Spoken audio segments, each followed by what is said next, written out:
Today we're looking at one of the most remarkable events in modern history, the Christmas Truce of 1914. It really is an incredible story of humanity, found in the most inhumane place imaginable. So let's start not with the sound of battle, but with its complete and shocking absence on Christmas morning 1914. These are the words of Alfred Anderson, the last known survivor who was actually there. Just think about it. After months of constant, deafening noise, bullets, shells, screams, the very first thing he remembered was an eerie, unsettling quiet. And this illustration, wow, it was published just weeks after it happened, and it captures this almost unbelievable scene that played out all along the Western Front. You have enemies literally setting aside their weapons to share a moment of peace.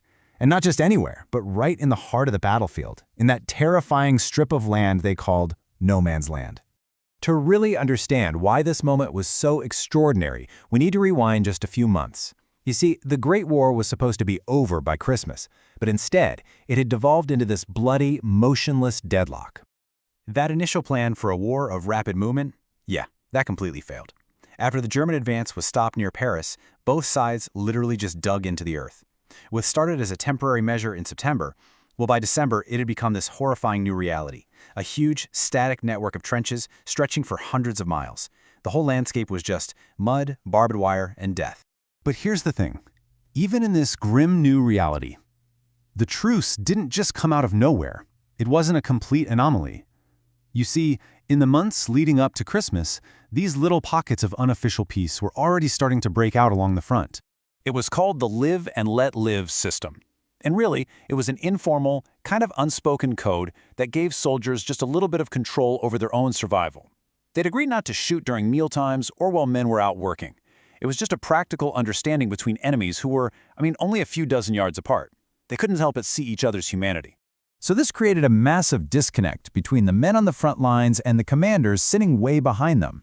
While soldiers were literally shouting greetings and arranging little truces to go and bury their dead, the generals were issuing these strict orders forbidding any friendly communication. They saw it as a direct threat to the fighting spirit. And it wasn't just the generals. Even an official plea for a Christmas truce from Pope Benedict XV was flatly refused by the warring governments. Any kind of official peace was completely off the table. And this brings us to Christmas itself. What the official channels refused to do, the soldiers on the ground were about to accomplish for themselves, creating something way bigger than anyone could have ever imagined. And it all started so simply. On Christmas Eve, British soldiers start seeing these little lights appearing along the German trenches. It was candles placed on small Christmas trees. And then they heard singing.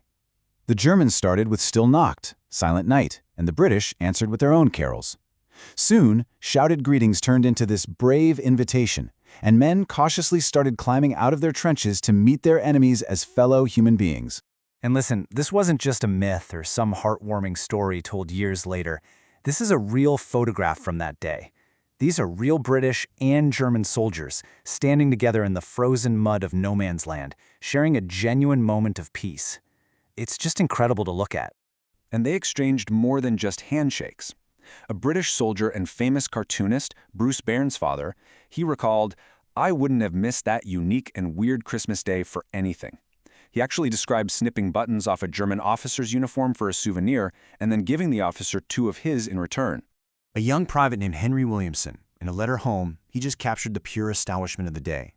He wrote, "In my pipe is German tobacco, from a live German soldier from his own trench." Marvelous, isn't it? You can just feel the surreal, human connection in those words, something that defied the entire purpose of the war. So the truce became this opportunity to trade whatever they had, food, tobacco, German schnapps for British cigarettes. But I think the most poignant part was that it was a chance to jointly bury their fallen comrades with dignity, holding shared services right there in the middle of the battlefield. Okay, but of all the legends from that day, there's one that's the most iconic, the story of soldiers playing football against each other. So the big question is, did it actually happen? So first, we have to clear up a common misconception. You've probably seen this famous photo. It's used all the time to illustrate the truce. Well, it's not from 1914 at all. It was taken a year later, in Greece. So that is not the proof we're looking for. So if that photo is debunked, what's the real evidence? Well, right after the truce, letters were printed in British newspapers that explicitly mentioned a football match.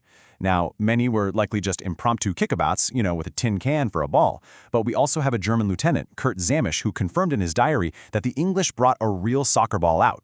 So what's the final verdict? It probably wasn't an organized match with referees, but was football part of the truce? Yeah, absolutely.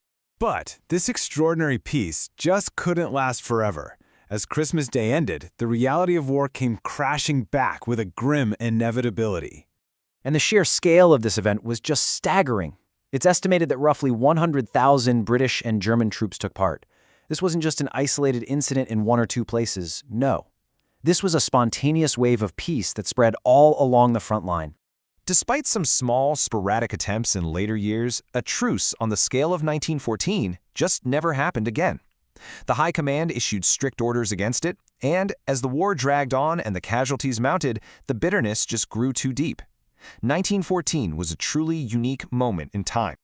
So why over a century later, does this brief moment of peace continue to capture our imagination so powerfully? While you can see its lasting power right on the landscape today, memorials across Europe now stand where those trenches once scarred the land. They range from a simple wooden cross left by veterans to the official Football Remembers Monument, forever marking this incredible story of peace. In 2005, Alfred Anderson passed away at the age of 109, and with him, the last living connection to the truce was gone.